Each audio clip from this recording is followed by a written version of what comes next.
Bhagwat Gita, Chapter 13 Nature, the Enjoyer, and Consciousness. Text 1 and 2. Arjuna said, O my dear Krishna, I wish to know about Prakriti, that is nature, Purusha, that is enjoyer, and the field and the knower of the field, and of knowledge and the object of knowledge. The Supreme Personality of Godhead said, This body, O son of Kunti, is called the field, and one who knows this body is called the knower of this field. O skin of Bharata, you should understand that I am also the knower in all bodies, and to understand this body and its knower is called knowledge. That is my opinion. Now, please hear my brief description of this field of activity and how it is constituted, what its changes are, whence it produced, who that knower of the field of activities is, and what his influences are. That knowledge of the field of activities and of the knower of activities is described by various sages in various Vedic writings. It is especially presented in Vedanta Sutra with all reasoning as to cause and effect. The five great elements false ego, intelligence, the unmanifested, the ten senses, and the mind. The five sense objects desire, hatred, happiness, distrust, the aggregate, the life symptoms, and convictions. All these are considered, in summary, to be the field of activities and its interactions. Humility, pridelessness, non-violence, tolerance, simplicity, approaching a bona fide spiritual master, cleanliness, steadiness, self-control, renunciation of the object of sense gratification, absence of false ego, the perception of the evil of birth, death, old age, and disease, detachment, freedom from entanglement with children, wife, home, and the rest. Even mindness amid pleasant and unpleasant event, constant and unalloyed devotion to me, aspiring to live in a solitary place, detachment from the general mass of people, accepting the importance of self realization, and philosophical search for the absolute truth. All these I declare to be knowledge, and besides this, whatever there may be is ignorance. I shall now explain the knowable, knowing which you will taste the eternal. Brahman, the spirit, the beginningless and subordinate to me, lies beyond the cause and effect of this material world. Everywhere are his hands and legs, his eyes, heads, and faces, and he has ears everywhere. In this way, the Supersoul exists, pervading everything. The Supersoul is the original source of all senses, yet he is without senses. He is unattached, although he is the maintainer of all living beings. He transcends the mode of nature and at the same time he is the master of all modes of material nature.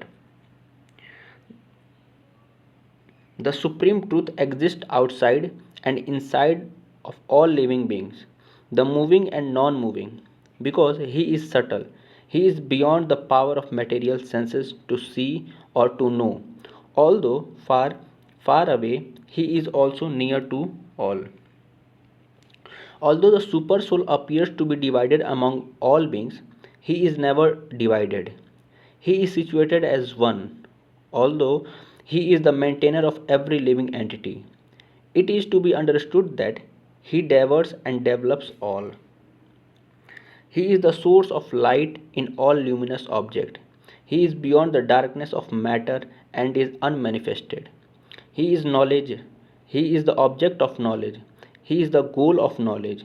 He is situated in everyone's heart. Thus, the field of activities, that is the body, knowledge, and the knowable, have been summarily described by me. Only my devotees can understand this thoroughly and thus attain my nature. Material nature and the living entities should be understood to be beginningless. Their transformations and the mode of matter are products of material nature. Nature is said to be the cause of all material cause and effect, whereas the living entity is the cause of various sufferings and enjoyment in this world. The living entity in material nature thus follows the way of life, enjoying the three modes of nature. This is due to his association with that material nature. Thus, he meets with good and evil among various species. Yet in this body there is another, a transcendental enjoyer, who is the Lord, the supreme proprietor, who exists as the overseer and permitter, and who is known as the super soul. One who understands this philosophy concerning material nature, the living entity, and the interaction of the modes of nature is sure to attain liberation.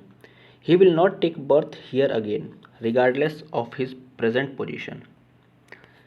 Some perceive the super soul within themselves through meditation, others through the cultivation of knowledge, and still others through working without fruitive desires. Again, there are those who, although not conversant in spiritual knowledge, begin to worship the Supreme Person upon hearing about him from others.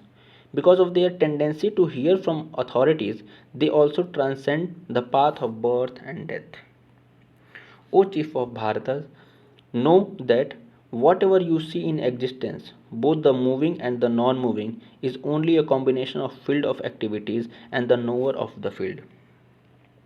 One who sees the super soul accompanying the individual soul in all bodies, and who understands that neither the soul nor the super soul within the destructible body is ever destroyed, actually sees. One who sees the super soul equally present everywhere in every living being does not degrade himself by his mind. Thus, he approaches the transcendental destination.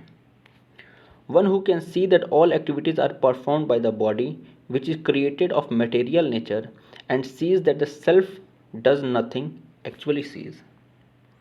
When a sensible man ceases to see different identities due to different material bodies, and he sees how beings are expanded everywhere, he attains to Brahman conception. Those with the vision of eternity can see that the imperishable soul is transcendental, eternal, and beyond the modes of nature. Despite contact with the material body, O Arjuna, the soul neither does anything nor is entangled. The sky, due to its subtle nature, does not mix with anything, although it is all pervading. Similarly, the soul situated in Brahman vision does not mix with the body, though situated in the body. O son of Bharata, as the sun alone illuminates all this universe, so does the living entity, one within the body, illuminate the entire body by consciousness. Those who see with the eyes of knowledge the difference between body and the knower of the body, and can also understand the process of liberation from bondage in material nature, can attain to the supreme goal.